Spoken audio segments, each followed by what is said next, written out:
1948 کې چې کله د انډیا فوج کشمیر ته داخل شو خپل مظالم یې هلته شروع کړو او د قبضې هغه دغه یې وکړو د هغې وخت نه په ټوله دنیا کې خصوصا په پاکستان کې دا ورځ منځله کېږي په دغې حواله زمونږ قائد زمونږ مشر حضرت مولانا فضل الرحمن صاحب په حکم باندې دا وینا ده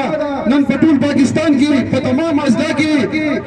په هډ کوارټرو کې د کشمیر سره د یکجهتۍ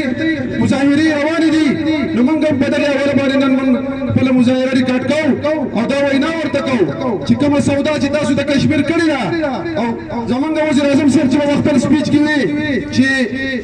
امریکا به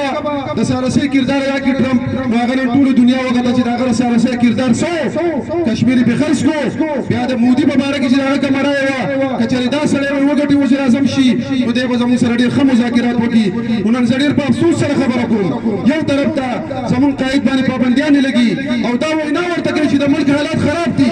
انډیا په موږ باندې حمله کوي په پاکستان باندې او بل طرف ته په کرتاپور کې کوم چې د سیکانو هغه مندر دی او په 12 نومبر باندې د هغوی افتتاح کېږي او په سفارتي لارو باندې دستخطې پکې شوي دي او افتتاح به کوي او زما د اندازې مطابق وایي هره ورځ به 4-5 سیکان پاکستان ته انټر کېږي نو زه خو حیران یم دې خبرې ته چې یو طرف ته وایي چې امریکا حمله کوي او بل طرف ته انډیا له لارې ورکوي زموږ سره چې کوم ظلم انډیا کوي په کشمیر کې که تاسو وګورئ د انډیا د مسلمانانو چې وګورئ هلته چې کوم بابري مسجد یې شهید کړی و هغو سره مسلمانان تسلیمای نه خو دا یو خبره واضحه ده ملګرو چې دا حکومت سلیکټډ حکومت دی او مطلب دا د چا په اشارو باندې چلیږي نو انشاءالله ان قریب دا وخت ختم دی او نن زمونږ